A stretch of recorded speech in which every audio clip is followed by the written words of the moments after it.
Segunda de Timoteo, capítulo 1, verso 2, dice así: a Timoteo, verdadero hijo en la fe, gracia, misericordia y paz de Dios, nuestro Padre, y de Cristo Jesús, nuestro Señor.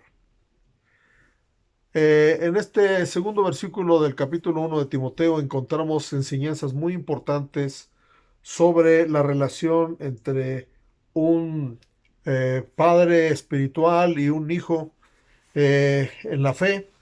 El apóstol Pablo se refiere a Timoteo como verdadero hijo en la fe, verdadero hijo en la fe. Y bueno, si habla de verdadero, quiere decir que puede haber hijos que aparentan ser hijos, pero realmente son falsos hijos. ¿Cómo podemos saber cuando uno es un verdadero hijo en la fe? Gálatas capítulo 4, verso 19, dice el apóstol Pablo: hijitos míos, por quienes vuelvo a sufrir dolores de parto hasta que Cristo sea formado en vosotros. Un verdadero hijo en la fe es aquel que se deja formar, se deja discipular, se deja instruir en el camino de Dios hasta que Cristo sea formado en ellos. Jesús dijo lo mismo en San Juan capítulo 8, verso 31 y 32, Juan 8, 31 y 32, que dice: dijo entonces Jesús a los judíos que habían creído en él: si vosotros permaneciereis en mi palabra, seréis verdaderamente mis discípulos y conoceréis la verdad, y la verdad os hará libres. Esta porción nos habla también de verdaderos discípulos, quiere decir que hay discípulos falsos. Tenemos que cuidar que la gente que está a nuestro cuidado sean verdaderos hijos en la fe, porque los hijos son los que quedan para siempre, dice ahí mismo en San Juan 8, verso 35. Dice: y el esclavo no queda en la casa para siempre, el hijo sí queda para siempre. Y bueno, podemos hablar de infinidad de características de un verdadero hijo en la fe, pero me llama la atención que el apóstol Pablo lo menciona aquí.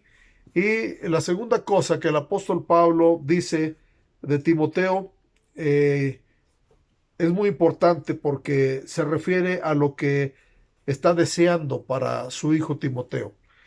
Estaba leyendo la Biblia de Jerusalén en este mismo verso, y en la Biblia de Jerusalén dice: a mi querido hijo Timoteo, vengan sobre ti de Dios Padre y de Cristo Jesús nuestro Señor la gracia, la misericordia y la paz. Vengan sobre ti, dice, de Dios Padre y de Cristo Jesús. Estas tres cosas muy importantes en la vida del ministro, en la vida del siervo de Dios: gracia, misericordia y paz. La gracia es el favor no merecido, es una estima, es algo agradable delante de Dios. Y la Biblia nos habla, el tema creo principal del apóstol Pablo fue la gracia. La gracia, gracia para hablar, gracia para cantar, gracia para vivir, gracia para trabajar. Y quiero leer dos versos que nos hablan de la gracia para el ministerio. El primero está en Primera de Corintios capítulo 15, verso 10, dice: pero por la gracia de Dios soy lo que soy, y su gracia no ha sido en vano para conmigo. Antes he trabajado más que todos ellos, pero no yo, sino la gracia de Dios conmigo. El otro verso es Efesios capítulo 3, verso 8. Dice así la palabra de Dios: a mí, que soy menos que el más pequeño de todos los santos, me fue dada esta gracia de anunciar entre los gentiles el evangelio de las inescrutables riquezas de Cristo. Esto nos habla de que para anunciar el evangelio se necesita la gracia de Dios, y también se necesita que sea el mensaje principal para que la gente venga a Cristo. La segunda cosa es misericordia. La misericordia es sentir compasión por los que sufren y para poderles ofrecer ayuda. Dice la Biblia que cuando Jesús vio a las ovejas dispersas, dice, las vio como ovejas que no tienen pastor, y tuvo compasión de ellas. Al menos que un ministro tenga compasión de las almas, va a poder ir por ellas. Y bueno, la paz que sería el resultado de oír las buenas nuevas, las buenas noticias, ya que por la misericordia de Dios no hemos sido consumidos, pero tenemos que escuchar el mensaje de la paz para que el Evangelio haga su obra completa en el ser humano. Y dice Romanos capítulo 10, verso 15, ¿y cómo predicarán si no fueren enviados?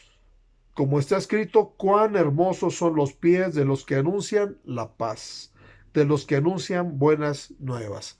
Entonces la encomienda que el apóstol Pablo está dándole a Timoteo se la confirma a través de comunicarle, de compartirle estas tres cosas muy importantes y que en la Biblia, como les dije, de Jerusalén, dice, vengan sobre ti de Dios Padre y de Cristo Jesús, nuestro Señor, la gracia, la misericordia y la paz. Que así sea sobre cada uno de nosotros, sobre cada uno de ustedes. Dios les bendiga. Bonito día.